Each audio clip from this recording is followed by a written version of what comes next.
حضور میں نے آپ کے ساتھ رہنا ہے۔ آپ فرمانے لگے دنیا دار بن کے رہو گے کہ دیندار؟ کہنے لگا جی میں دیندار بن کے رہوں گا۔ فرمانے لگے دنیا کی طلب نہ کرنا ورنہ میری صحبت میں نہیں رہ سکو۔ حضرت عیسیٰ علیہ السلام نے شادی نہیں کی، مکان ہی نہیں بنایا، ایک تکیہ، ایک پیالہ، ایک کمبل، جہاں رات ہوتی وہیں سو جاتی۔ ایک دن ایک شخص کو دیکھا کہ وہ ڈھلان بنی ہوئی تھی، پتھر کی پہاڑ تھوڑی سی ڈھلان بنی ہوئی تھی تو نیچے لیٹا ہوا ہے۔ آپ نے کمبل بھی صدقہ کر دیا، کہنے لگے آج کے بعد جہاں ڈھلان بنے گی وہاں سو جائیں گے، کمبل کی ضرورت ہی کوئی نہیں۔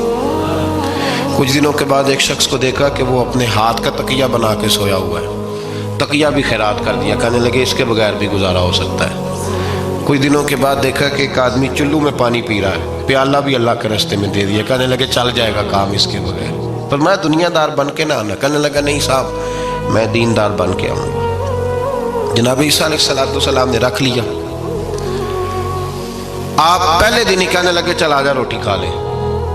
3 روٹیاں منگائیں، اس کو ساتھ بٹھایا، فرمانے لگے میں تو ایک کھاؤں گا، تو کتنی کھائے گا؟ کہنے لگا جی میں بھی ایک ہی کھاؤں گا۔ ایک روٹی اس نے کھا لی، ایک آپ نے کھا لی، تیسری روٹی چھوڑ کے جناب عیسیٰ علیہ السلام دریا کنارے وضو کرنے چلے گئے۔ واپس آئے تو روٹی کوئی نہیں تھی۔ اللہ کے نبی تھے، جان گئے۔ رب کریم کا بندہ بھی جان جاتا ہے۔ اقبال کہتے ہیں اولیاء کیا ہیں جواسی سلول قلوب، کہتے ہیں رب کے ولی کو ٹٹولا نہ کر، وہ تو دلوں کے حال بھی جانتا ہے۔ انہیں ٹٹولا نہ کر، غبار آلود سمجھ کر حکارت سے نہ دیکھ ان کو، انہی کی ٹھوکروں سے سلطنت بنتی بگڑتی ہے۔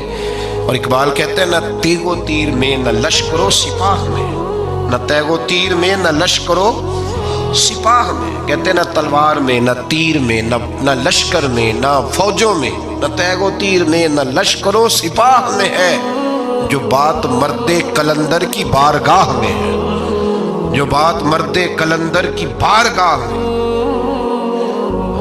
تیسری روٹی کدھر ہے؟ کہنے لگا حضور مجھے نہیں پتا۔ فرمانے لگے تجھے پتا ہے پر تو بتا نہیں رہا۔ کہنے لگا مجھے تیسری روٹی کا پتا۔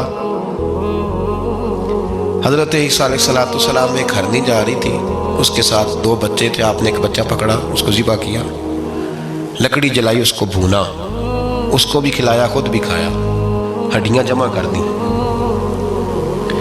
جب وہ ہڈیاں اس پہلو کو ذرا سمجھیے گا، جب کھا بیٹھے ہڈیاں جمع، وہ ہرنی بھی کھڑی ہے اور دوسرا بچہ بھی کھڑا ہے، ایک بچہ کا ذبح کر کے کھا لیا، دوسرا کھڑا ہے۔ جب پیٹ بھر لیے وہ بھی ڈکار لینے لگا سامنے، تو حضرت عیسیٰ علیہ السلام ہڈیوں سے کہنے لگے چلو اٹھ جاؤ اللہ کے حکم سے۔ ہرنی کا بچہ پھر سے زندہ ہو گیا، وہ چلا گیا، ماں اس کو ساتھ لے کے روانہ۔ فرمانے لگے دیکھ اللہ نے مجھے معجزہ دیا ہے، ہم نے کھا بھی لیا ہے اور بچہ چلا بھی گیا ہے، ہمارے پیٹ میں ہے بھی، اور اب تو بتا دے روٹی کس نے کھائی ہے؟ کہنے لگا جی مجھے نہیں پتا، نہیں پتا مجھے۔ حضرت عیسیٰ علیہ السلام اس کو ساتھ لے کے بڑھے تو دریا کے اوپر، پانی کے اوپر پیدل چلنے لگے، دریا پار کر گئے۔ فرمانے لگے تو پانی پہ چلتا رہا ہے،